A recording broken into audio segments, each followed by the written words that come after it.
I'm an old guy, so I sit around. Go ahead. Hi, everybody. Welcome to Community Homeworks Education Center. Today we have an exciting lunch and learn, how to unclog a drain. I know we've all been there. But just a few announcements. Well, first of all, thank you for coming. My name is Sam. I'm the education coordinator here. If you haven't already, please make sure you sign in and grab a couple of handouts that will be useful for you throughout the workshop. And please help yourself to as much food and snacks as you would like. The bathroom is up the ramp to your right. And I'll go ahead and let Mr. Harry take it away. Thank you, Mr. Hello all. Yeah, let's start out by simply saying that talking about drains and unclogging is not the most exciting thing that you can come up with. Probably even less so than last month when we did plumbing systems. But what really made last month so great is everybody just was dialogue. Just that's the way I like to work. So don't hesitate to ask anything like that. Drains, they don't get too exciting unless it's maybe at the toilet that backs up, especially if it's at someone else's house. And that can be an issue. Anyway, we're just gonna go over things. I mean, I can make this as quick as possible, but I'd rather not. I'd rather you ask questions, and let's just go ahead. And I'm going to use the TV over there for some pictures. You just swing around and look at it, and we'll go along. These are kind of the things that end up causing a lot of the clogs and drains. And most of the stuff I think we know is pretty much true. Oils, fats, and greases. I'll start up there in the corner. It's so easy if you've got oils or anything like that. How do you get rid of them? Well,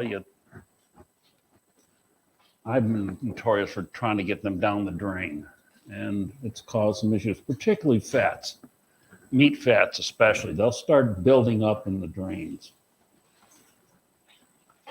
We'll go down to tree roots. That's a big one, and we'll get into that one a little more later because that's something you really don't necessarily have a lot of control over. Hair. Oh man, when my daughter was living with us, that was a real fun thing. And that usually ends up in the bathroom, sinks, showers. Food scraps. Now there's what my wife is good at, and she can push more stuff into the disposal than you can. In fact, next month, I think we talk about disposals, isn't it? That's a good one because Thanksgiving when she had all those potato peels in there. And I even wrote a column about it when I was doing newspapers. And she said, what am I going to do about this? I went and grabbed the copy of the column I wrote and said, read this. The slope of pipes. That's a big one. And that's something, again, you don't necessarily have a lot of control over. Our biggest plug that we have is the toilet that's in our hall bath, because the main drain of our house runs right along the south side of the house. And the toilet is way over on the north wall. So it's about a 25, 30-foot run from that to the drain, but that doesn't give a lot of room for that slope of the pipe to come. And so that one usually gives us some problem. Leaks don't always have a problem unless the leak is actually something cracked in the pipe that catches things. Scaling of the pipes that's down there. If you have an older home, particularly if you have the cast iron pipes, that can build up a lot of scale. Anything that gets lodged into pipes. And if you have children that decide that, they want to flush their favorite stuffed toy, and I have baby wipes there, but anything that says it's flushable, isn't. It isn't. In fact, Well, they say when you go to get involved with like a toilet, only three things should go in there. You got a question over there? Okay, back to the slide. Yes. When they advertise like baby wipes and the other There's the personal wipes, any hand wipes. the wet hand wipes, Yeah. and they say biodegradable, and they get caught.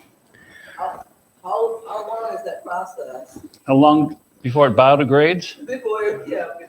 Honestly, I don't know how long it is. Eventually, it probably would. But aluminum foil would eventually biodegrade. You know, I mean, things will break down. I have had really bad experiences on a trip with the wipe material. It's flushable. Oh, it's flushable. Then we had to call the hotel plumber to come in and fix that. And he says, don't believe it. Basically, three things go in a toilet. We don't have to go into that. And maybe an occasional dead goldfish or something like that, you know. But anyway, these are just some of the common causes. And if you can think of anything else, please let me know. And these are just some of the things that we have. I'm going to walk over. Okay. Obviously, we talked about flushable, and maybe even there are people that say that there's kitty litters that are flushable. When I was we put a bathroom in our lower level at the house, and I was at one of the big box stores, and they had the toilets there, and they had one that says you can flush 5 golf balls. You can. If you look at the toilet, I'll show you how it can actually happen. But where are they going to go? Once they leave that toilet, they're in the sewer system somewhere. The other thing, even though toilet paper is biodegradable or flushable, and it's a good thing it is, although I'll tell you some things about Korea when we have a little more time. We were talking about that earlier. But too much of it can definitely plug up the toilet. Excuse me, when it's like they advertise like 100% cotton, isn't that gonna clog up quicker? You know, some toilet papers are thin. My guess Not is, thin, but neat. But then they have some that's just like almost like a diaper. yeah, You know, no, there's a yeah, you don't want to think about doing that either. No. I mean, Yeah. the content. You know, I don't know anything about 100% cotton, unless They say cotton. They don't say cotton. They say cotton. Cottonelle. Cottonelle. Yeah. Well, that's a brand name. Very thick. Yeah, It's but a brand name, but it is. even if it's, well, let's put it this way: probably the thicker it is, the more pleasant it is to use, if you will. We're going to get into some kind of things that we don't want to talk about necessarily while we're eating, but that's okay. On the other end of the thing, the cheaper that it is, the less it will break up. But by and large, toilet paper is designed to at least go down pretty well. Again, the sample of the slope. Anything you can flush in the toilet that shouldn't go in there, that can plug it up, and that can be a little bit of an issue. The food things.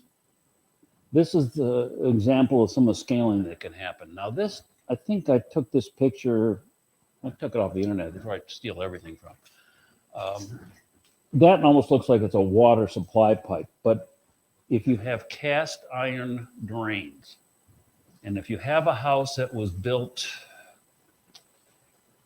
let's say pre-early 60s, you probably have cast iron. And if you're not too sure about it, you'll see a pipe, and then where the other pipe comes together is a big hub. That's cast iron, or most likely it's cast iron. They will tend to start getting scaled up. Here, a little example there, fats and that can build up in pipes. And then that's a good example of really bad tree roots in a pipe. That tends not to be something that you have a lot of control over, because depends where the tree happens to be in relationship to the drain, and the type of tree it is. Willow trees, locust trees, they tend to infiltrate a drain. And tree roots, if there's even the slightest joint that they can possibly get into, they will start growing in there. And I'll show you some of the ways of how to deal with that. And that's usually a professional thing. In this particular, what dangerous? The oak, pine, or the maple? They're all down now. Oak, maple, and what was the middle one? Oak, pine, and maple. They all have their own characteristics. I would say the pine would be the least likely one to get into a drain. The reason being, pine generally have shallower roots. Maple, depending on the species of maple, do tend to be a little more aggressive in growth. So they would tend to shoot more roots into it that way. Willows are known to be that. Locusts and one of the hybrid or one of the special species of poplar trees, they can be very aggressive. We bought the last house we had that we bought, it was a brand new home. And they had, it's like anything else when they build places, they bulldoze everything down, take the soil off build the house, and then they sell you the topsoil back. Well, there were no trees, so I found online trees that said they grow like 2, 3 feet, 4 feet a year, 5 feet a year. I said, that can't be. Those poplars grew up. Had they been near one of our sewers, I think we would have run into some root problems. I'll give you an example of what did happen in our neighborhood. There was I think it was a maple tree. It's not important. It was very close to the manhole that went to the sewer, where all the lines come in from the other houses. One evening, and it was getting late, 10:30, 11 o'clock at night, my wife says, "What's running downstairs? What water's running downstairs?" I said, "There's nothing running down there." And I went down, and the standpipe for the laundry, they put the tube in there. The standpipe is there, and the raw sewage is gushing out of it into our basement. It really wasn't very nice. It was on a Friday night to boot. And, at this point, I'm thinking, who do I call? Fortunately, I had the non-emergency number for the police department. And they called and sent the guy from the DPW out, and he went in there and looked at it, and he found that there were roots growing into this manhole, and for some reason it was making the sewage back into ours. Our line was clean, but it was just, so $900 later, the insurance doesn't cover that. If it comes from above, they'll cover it. If it comes from out, they don't.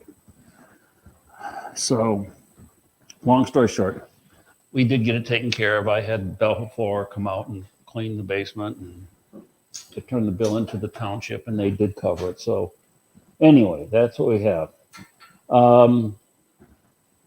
So this is getting to more of the crux of what we're talking about. Some of the things that just, again, not to put down any drain, any oatmeal. Now, I will say this, anything that's on here, except maybe bones, if you've got a garbage disposal, it's pretty safe to put that in the drain. And that was the first thing we had to do when we bought this house here in the Kalamazoo area. There was no garbage disposal. And we had the house inspected, and I said to the guy, "There's no garbage disposal." He says, "You don't want those, they smell bad." And I said, "They don't smell bad if you don't run them." So, my wife says, no. We still had boxes stacked up around the house. I'm underneath the sink putting the disposal. Her daily breakfast is oatmeal. Gotta have her oatmeal. But if you got the disposal, at least breaks it up. But if you don't, they're very sticky. Like that bowl of oatmeal, I can't even put it in the dishwasher until I rinse it out. Oils and fats, obviously, they can be a problem. Again, if you have a disposal, at least you get things swirling around.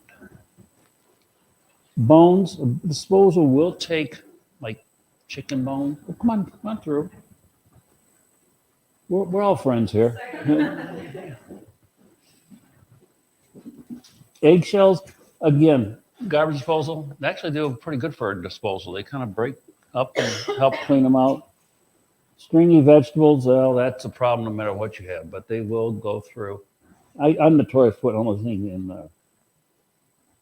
Coffee grounds, pasta and rice. None of it really is too bad unless if you have a disposal. Now, one of the things I suggest is one of those screen things. This is, I'm going to keep you moving, huh? That's okay. These little things, you can pick them up almost, I think they probably come at a dollar store for $1.25 because it's no longer a dollar store. Just fit that right over a drain. And it catches it. I use this in my brewery. I have to, the way our sewage is set up in our house, I have to pump the sewage from that sink up into the sewer. The sewer doesn't come out of the drain in the floor. It comes in about wall height. Our house is built into a hill, but it's below street level. And the grain will get into the pump and then it plugs that up. So this has been great for me. And these are real easy. And the lower picture there just shows one that's made for a bathroom sink. And again, hardware stores, the big box stores, any of them, and they're relatively inexpensive. Oh, there we go. Okay, now the crux of what we're here to talk about. And again, ask any question that comes up to your mind about how to unplug a drain. My favorite is up there in the upper left-hand corner, a good old plunger.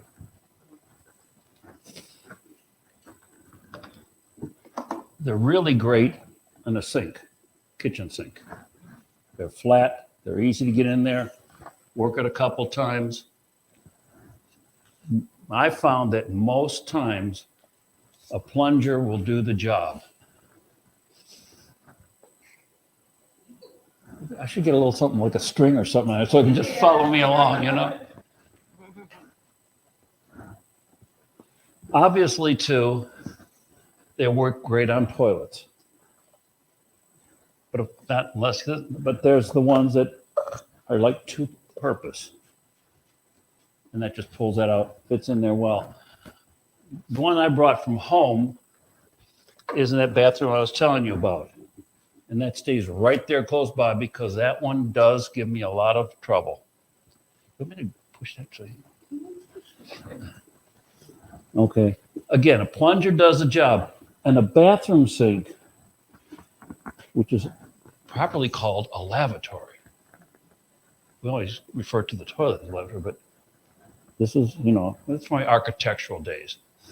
The problem with a plunger and a bathroom sink is twofold. One is, oftentimes, you can't get a good seal on it, the way the thing is.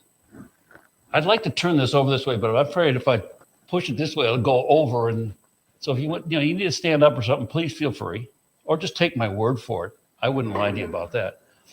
The other thing about a bathroom sink is they usually have an overflow on them.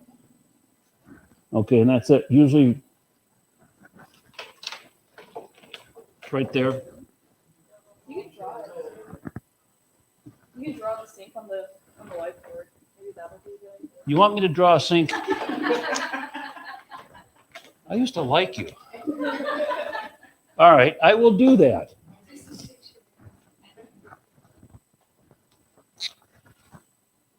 A bathroom sink.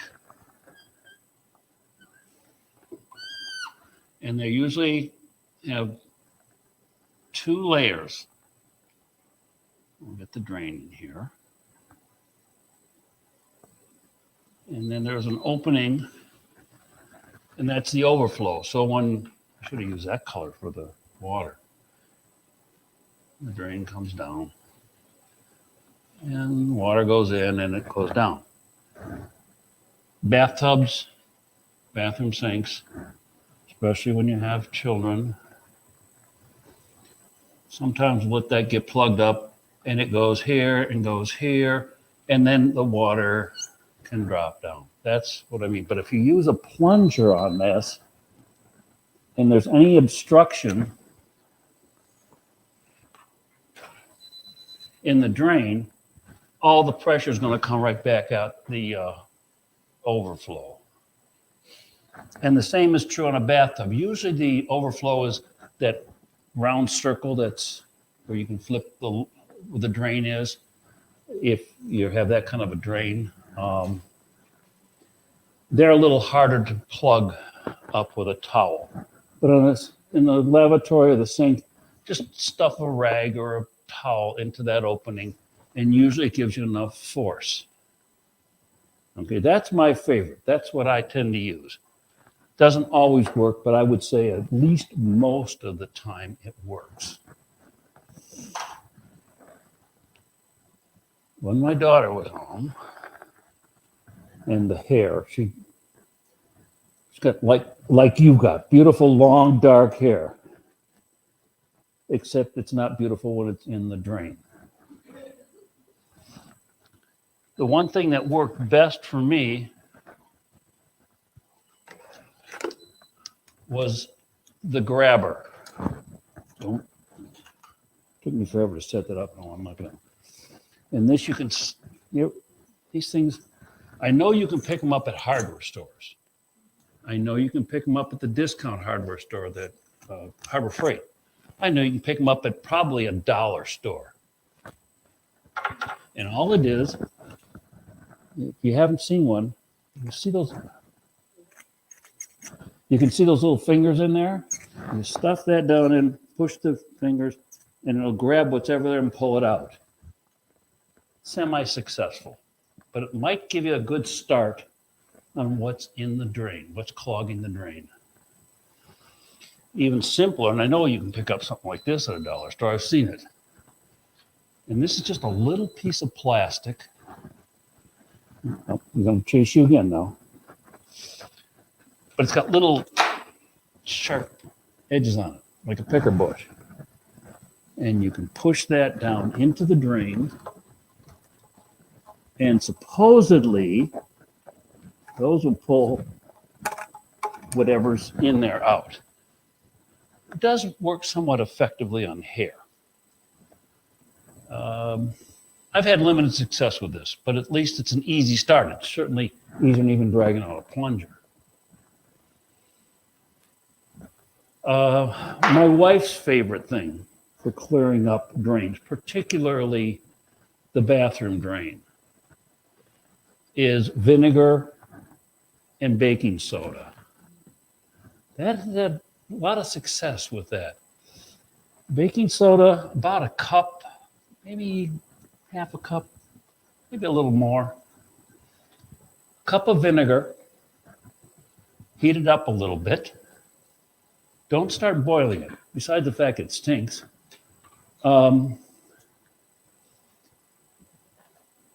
Pour that into where the baking soda is, and that chemical reaction that happens with baking soda oftentimes will break up the sink, break up the plug that's in the sink. And that works pretty good. At least she seems to think it does. And it does, because it saves me from having to crawl underneath the sink and take a trap apart. Do you have something? Yeah, I've got a question. Do you have to be careful what type of pipe seed you set on? Because with that corrode, like galvanized. That's a good point. I don't think vinegar, particularly in the concentration that's there with the baking soda, and remember, baking soda is a basic material, so it kind of counteracts the vinegar.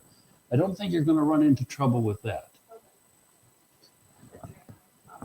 Well, we'll get into that in a little bit too.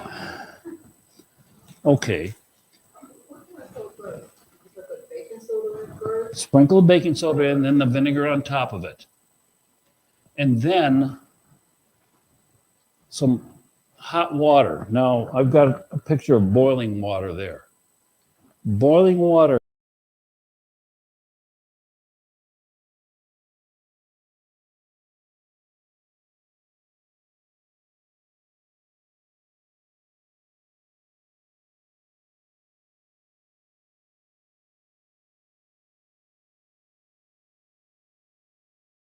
Boiling water.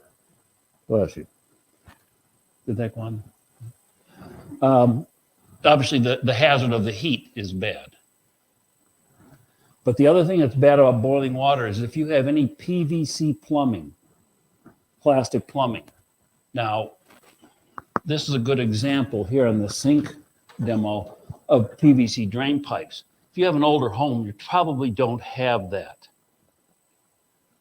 But if somewhere along the line, someone put a new trap in on the sink, which is not uncommon, it's very likely PVC, which is what you see there. Or the drain plug itself is there. And PVC is rated for about 140 degrees, which is considerably less than boiling water. Some PVCs will withstand boiling water for a short period of time. And CPVC, which stands for chlorinated polyvinyl chloride. I wouldn't write that down. It's not worth remembering. That will withstand hot water. Okay. Now you said about Drano. The chemical drain openers, be it Drano or whatever brand it is, they tend to do a pretty good job on anything organic. Even tree roots, they'll eventually work on. They'll also work on your pipes. And they're far more corrosive than vinegar and baking soda. Yes, yes. About the hot water in the PVC pipes, the temperature on the water has to be down because my water was up too high, and every time the hot water will go down, like you can see, like you didn't have to boil the water. That's how hot it was.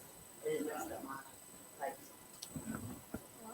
Oh, did somebody have your hot water tank turned up high? Yeah. Typically, a hot water tank should only be about 120 degrees. Other than that, you run the risk of scalding, and even 120. And if it went over 140, which isn't hard for a hot water tank to do, I mean, you can turn a hot water tank up to get almost to a boiling.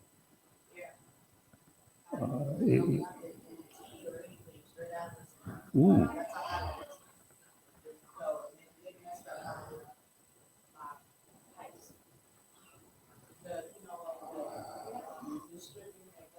Yeah. But it had loosened it and it started leaking. Now, is it when you say the stuff? When you say the stuff around it, were you talking about the main pipes, Like, or just where they connect down yeah, here? like where they, the stuff that they put around it when they tighten it, Oh yeah, yeah. that stuff started melting because it was so hot. You know, that's a good point that you bring that up too, because they said PVC is at 140 degrees. But if you look at a PVC drain, I don't know if I can take one of these apart. I think I can. The water heater was turned up too high. Yeah, actually, if I take this one here, now I'll take it apart here.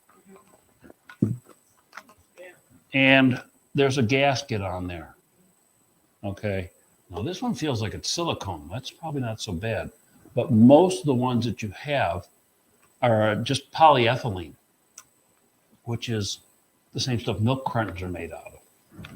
That definitely will not withstand 140 degrees or 150 degrees. In fact, after time, I don't think it'll handle 120 too well. If you also have one of those faucets that you can pour water for tea or something that's, you know, the auxiliary, and that's near boiling, that little bit I don't think is going to hurt even a PVC pipe because it's real quick. It's not a lot. Most of it goes into your cup anyway. But that's a good point. I'm glad you brought that up. And if you do have a water tank that's going over 120 degrees, be real careful. Yeah. I mean, I'm glad it did that to your pipes and not to you. Yeah, I had to like I forget turn it on hot, and you just the steam, and you know you turn it on, you go to wash your hands, you be like because it's so hot. And actually, yeah. Be very careful about that, especially if you have young children or elderly people. Yeah. In fact, some communities now are requiring on the showers a thermostatically controlled faucet on your tub, so you can't turn it up too high. And they definitely have them in like senior centers and those nursing homes and those kinds of things. Going back, I skipped over the closet auger. That's at the top, about the middle, that red handled thing. Now, I don't know if you can see this because it's real low. And honestly, I wasn't going to pick this toilet up and put it up here. But if you have to stand up, you can see what a closet auger is and how it works. You can force that. And the only reason I did this set up like this right away is because this cutaway toilet, looks like they're getting busy, wouldn't allow me to push the auger in. By all means, don't. Like I said, we're all friends here, and I'm not as evil as I look. Oh, there we go. Thank you. Now we're going to really make the camera going crazy. All right, here we go. The closet auger, and I'll try to demonstrate how that works. But you see how it goes into the trap of the toilet and then right down into the actual drain itself. All right, now this is what it looks like when you're done with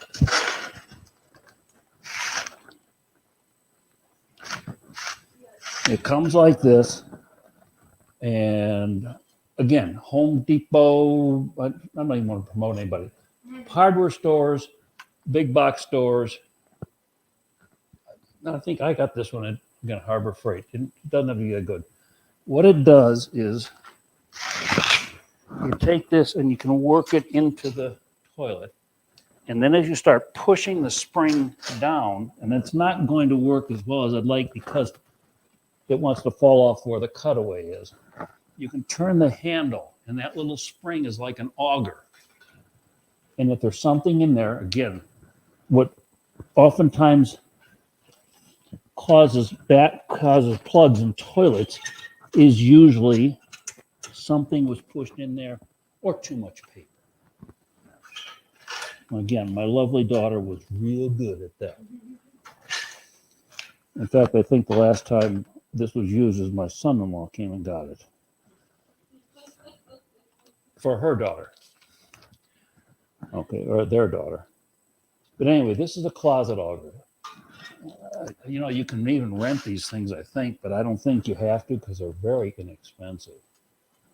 And again, this one I use a lot on that one toilet I was telling you about that's got a very long slope.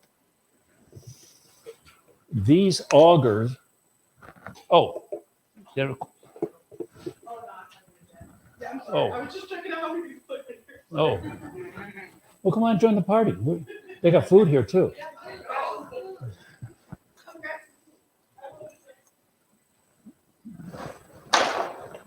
And where are we at? Oh, yeah. Talking about food and toilets. So that's good. Yeah. Okay. There are augers available, and they are something you would rent. And they come in a drum, and they look very much like this spring with the little spring thing on it, or it even has some kind of a cutter on it. And you can push that into a toilet or a sink drain or the main drain. And you spin it by hand, and some of them actually have their own power source. And some of them actually can hook up to a drill. And they do the same kind of thing, but they can go a lot further. Okay, is that clear what I... Okay. Another source, oh, yeah. When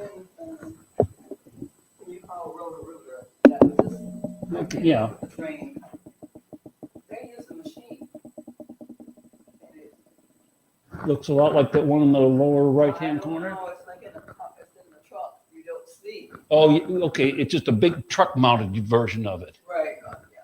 And that actually was a good segue as to what I was going to get into. So I'll jump over to that and then I'll come back to that vacuum on it. What you see there in that lower right-hand corner is a rooting machine. They can go up to hundreds of feet, usually about 100 feet. And virtually it's the same thing as the closet auger, except that drum on it. You can see there's an arrow on there. It's showing you which way it turns as they feed the cable through. And it will either have, I'm going to do this again. Some of them will have this spring-like thing on it, which is what you saw in the closet auger.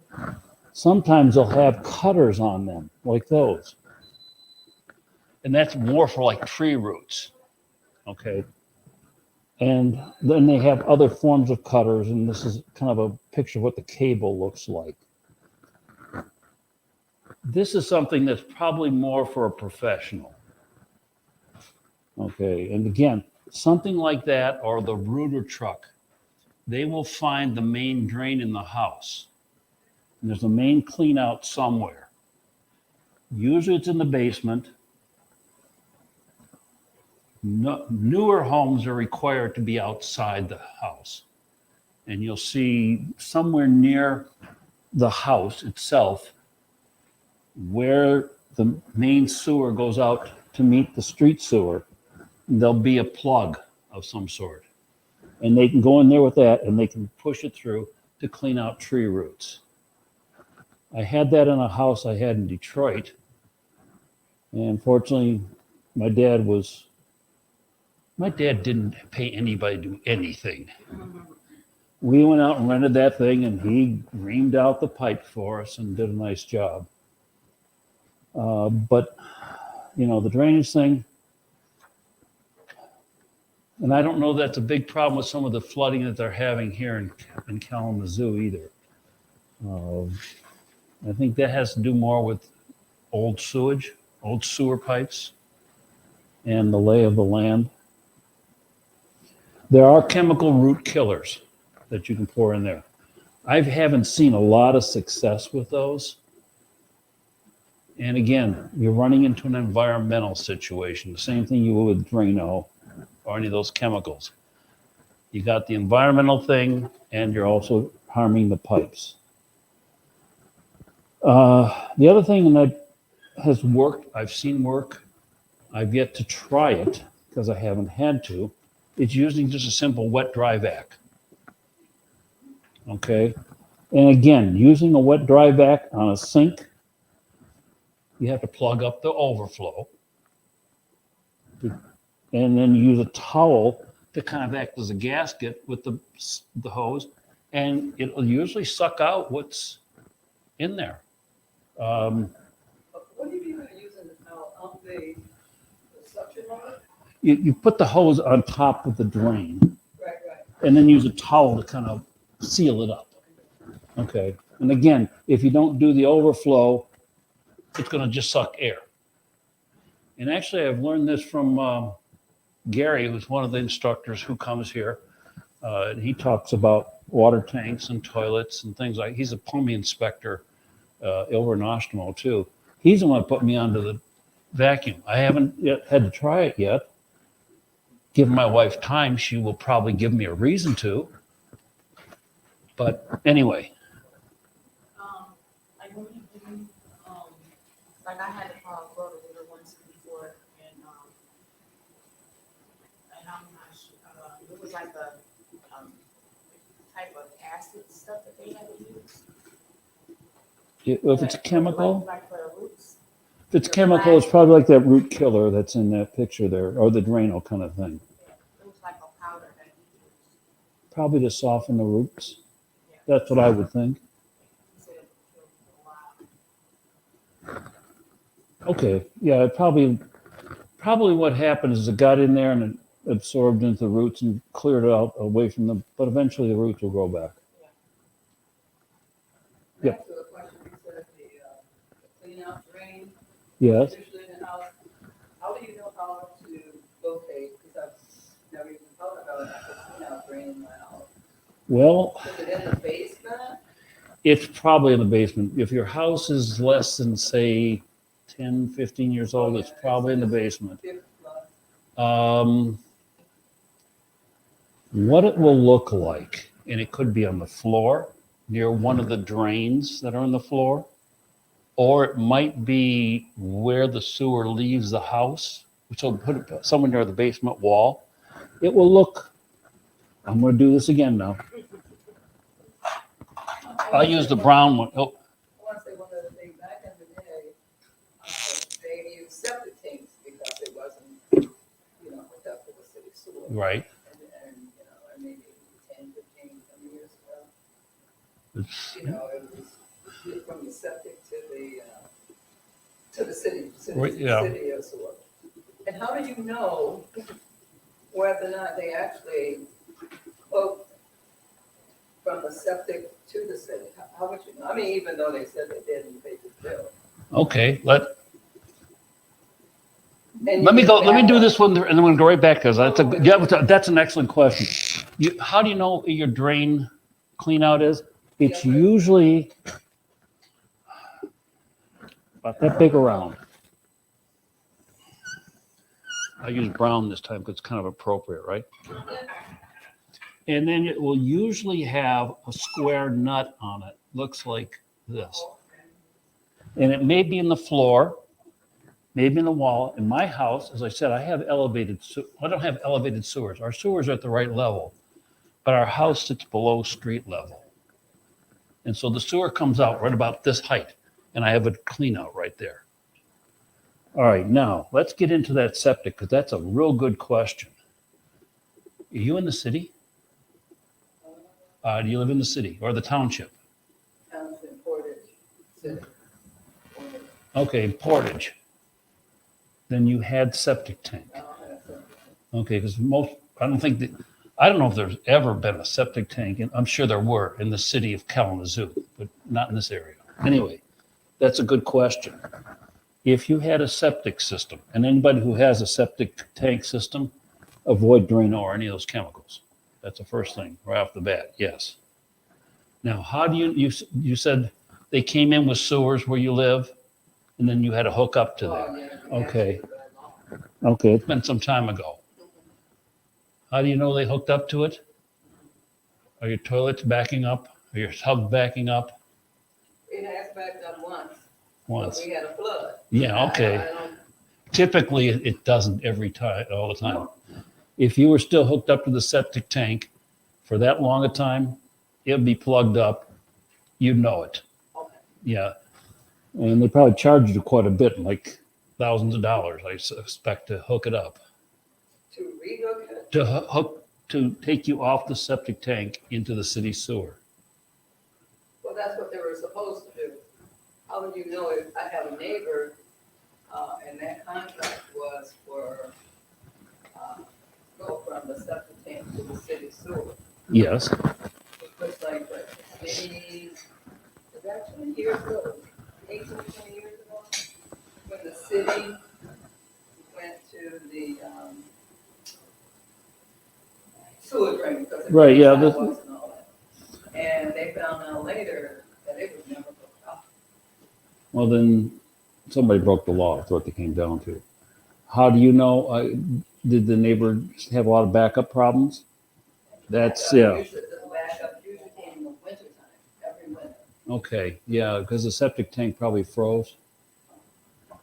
Septic systems, and again, this is a new thing because I came from the Detroit area. We had all sewers around there. The septic tank is basically a big concrete or now plastic vault, if you will. It's, what? I would say bigger than 2 or 3 of these tables put together and stacked on each other. and the sewage and the drain comes from your house in there. And then a biological starts breaking down the solids. Okay, and the tank holds this, comes in at one level, and it leaves to another level and goes out into what's called the field. And the field is just a lot of pipes that are somewhat porous underground, usually nowhere than a couple feet underground. And that sewage has supposedly been broken down, goes into the field, and then it leaches into the soil. Eventually becomes part of the water system. It's used a lot in rural areas. And then when communities start growing, you realize that you just can't keep leaching all this water into the soil. So they'll come in with a sewage system. And then the houses have to hook up to it. It's a big controversy right now over in Oshkosh Township. If you pay attention, if you ever catch on some of the newscasts, they got a big thing about the Borden election coming up and this, that, and the other. And what it comes down to, there's still a lot of homes in Oshkosh with septics, as there are in Schoolcraft and more rural areas. And the township decided we're going to put sewers in, and they're telling people that you're on a septic tank, but you got 2 years, you got to hook up. And they're talking about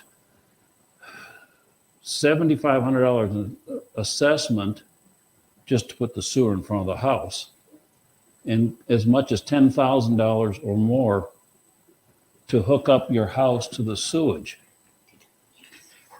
And what happens in that case is, if you have a septic system, usually it's in your backyard. You got a bigger lot, of course. So all the flow is towards the back of the house. But when they put a sewer system in, it's in the front of the house along the road. Now remember, that's all that sewage in your house is meant to go this way. And now they're telling you got to go this way. So it's not just hooking up, but it's also modifications in your house. A friend of mine's got a place in Texas Township, just off of State, think of it Red Arrow at that point, maybe, I don't know. They changed his name. And I was in his basement. He's showing me that it looks like a plumber's nightmare down there now with the way they had to redo the pipes. So. Yeah, it's gonna be hard for me to explain this. The houses back in those days are kind of close together. Yeah. So when we looked up the sewer line, who's to say my line and my neighbor line joined together to go to the city? How would you know? I mean, but Well, most of us use the same contractor. let's put it this way. It's not supposed to. But we know there are things that happen both at a government level and at a private level that happen that aren't supposed to, but they do. My guess is they're probably not a problem. By the time you broke into somebody else's sewer, they tied them together, it'd be just as cheap to go and tie into the sewer itself. And that's a good point too. What if something like that happened and you had a lot of backups? Not only are the pipes and the slopes important, but the size of the pipes are important for drainage. Typically a bathroom sink, 1.25 inches, pipes. Bathtub, 1.5 inches. Kitchen sink, 1.5 inches. Shower, not a bathtub, but a shower. A walk-in shower has to be 2 inches. Because you have to have the water leaving that shower pan faster than a bathtub. And they go into a pipe in your house that all tie in together to a main drain, which is 3 inches or 4 inches in diameter. Okay? And to show you the example of how the pipes, why important it is for the size, my daughter bought a house. Actually, we bought it together with her for two reasons. One is it was a good investment for us. The other was it got her out of our house. That was more important. And but before we sold that, the people that bought it had it inspected, and he called them and says, there's plugged up drain. You got roots in your drain, the main drain going out to the sewer. And I'm thinking like, there's no drain anywhere around there. So we had to have that inspected with a camera. And it's basically the same as that machine that cuts out the roots, only it just got a little camera on the end. And we're looking at it, and they come out and they run this thing through there. I'm like, where's the roots? Where's the roots? Never got all the way to the main sewer. Nothing there. And I'm thinking, well, what happened? Well, the inspector was here and there was water coming out of the drains in the basement. In the conversation, this inspector filled up the laundry tub, 2 bathtubs, kitchen sink, and then went and pulled the plug on all of them and flushed 2 toilets. The size of the pipe could not handle it. So, yeah, plumbing pipe size is another thing that comes up. I can keep talking,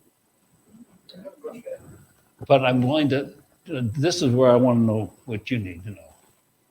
I would like some advice on, we live in the city, so we have city water, which is kind of hard. And the hard water in the toilet is a buildup issue, I think of calcium or limestone, scale or something. It can be. Yeah, well, it has been for us, so what would you recommend? Is it plugging up in the toilet or maybe the drain? Because the toilet, and again, I wasn't used to this either till we moved out here. We were in Detroit up till 7 years ago, the Detroit area, soft water there.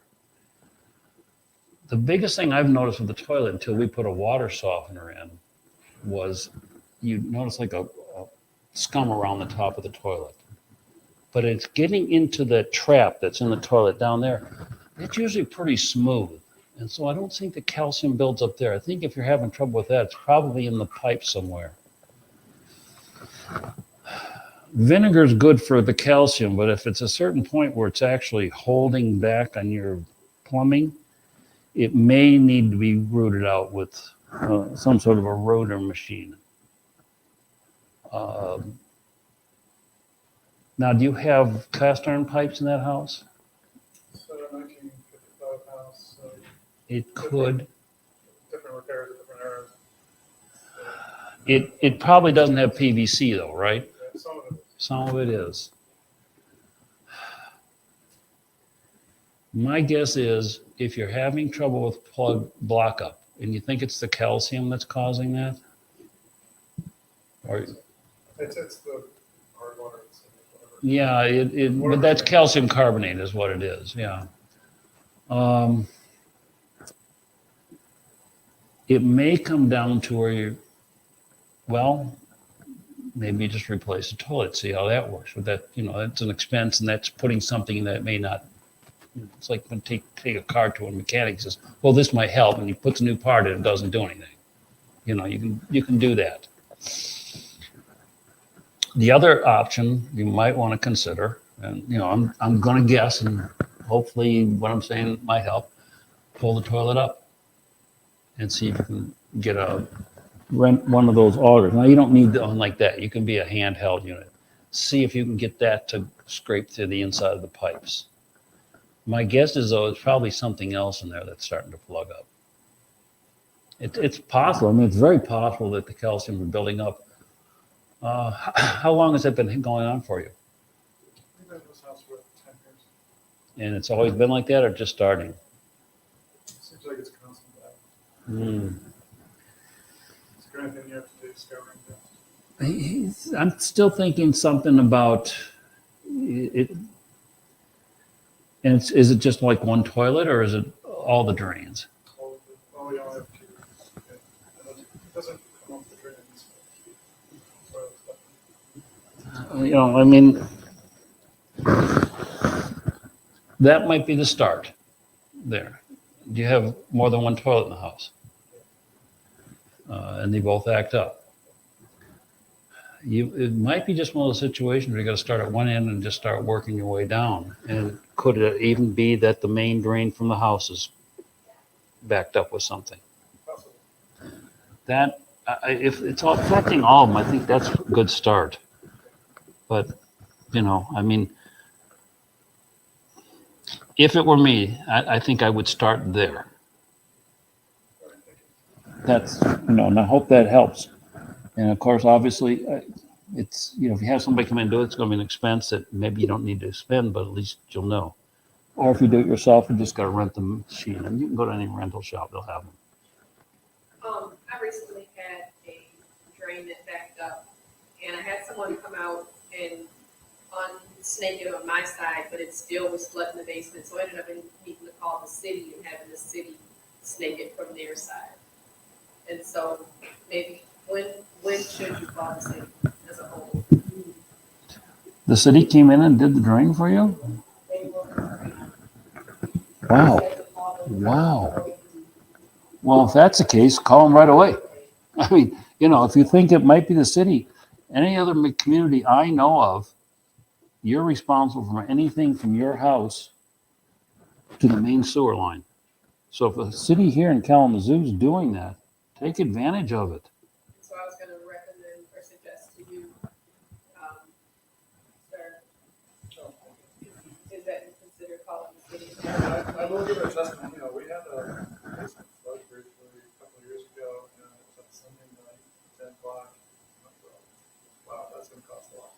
So we called the city's line, and they had 2 crews come out within 45 minutes, and they were at the street level, determining whether it was from the street to the sidewalk, or where the city's responsible was, or the homeowners. It happened to be on the city side, and they brought in a heavier duty crew right behind the first one, and they had it cleaned out within an hour, and it didn't cost us anything. But the city will come in and do your drain from the sewer to your house. Take advantage of that. Wow.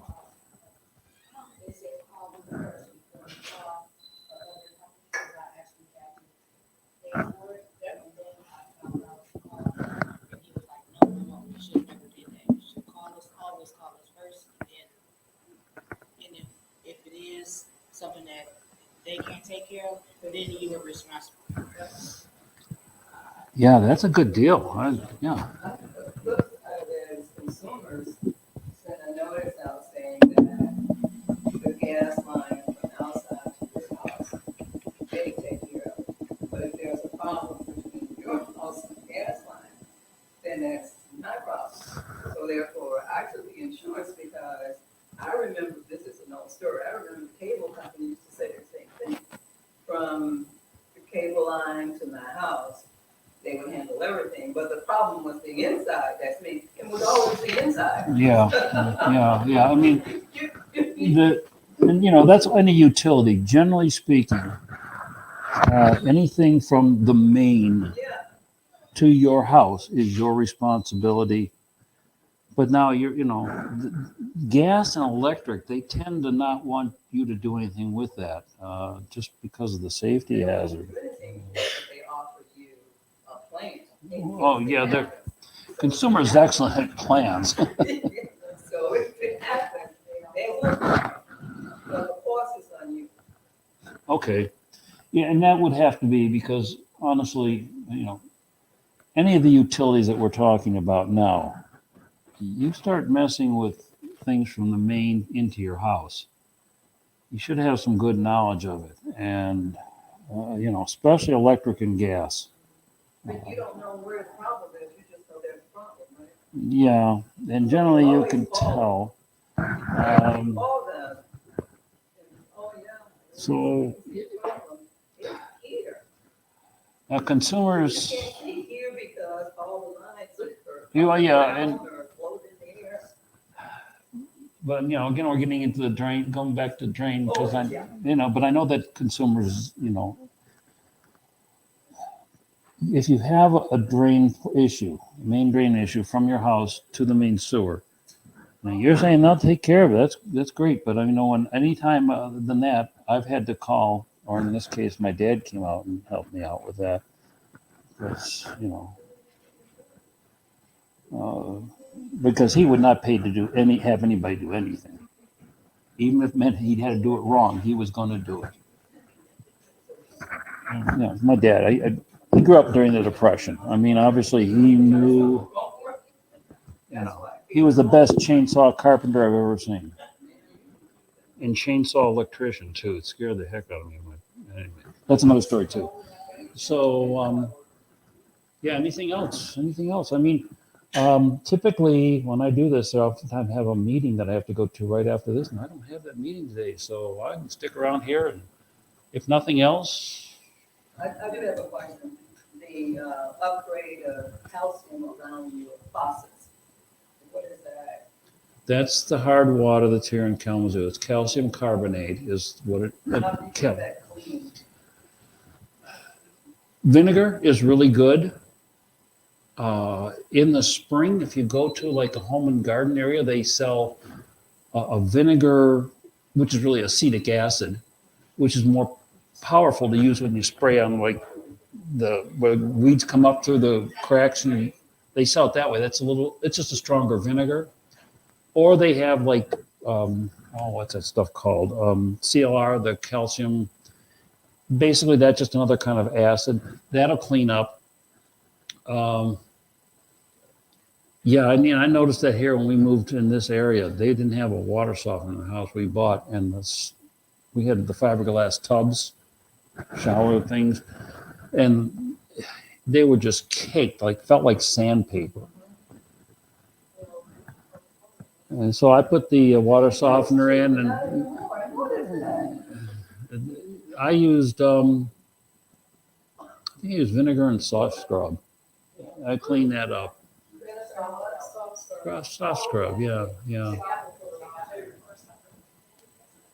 Yeah, no, I just put the soft scrub on a sponge and a little bit of vinegar on there. I think I sprayed the vinegar on first. Yeah. Now we've got the water softener, but it doesn't do everything.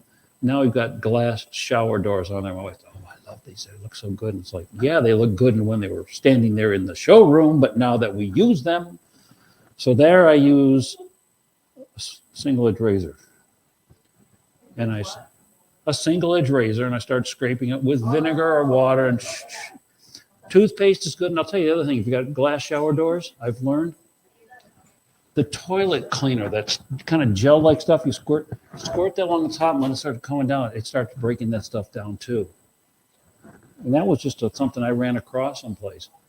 But my wife's a wonderful person. She is. She put up with me for 51 years. She can't. Either she's a wonderful person or she's not very smart. One or the other. But anyway,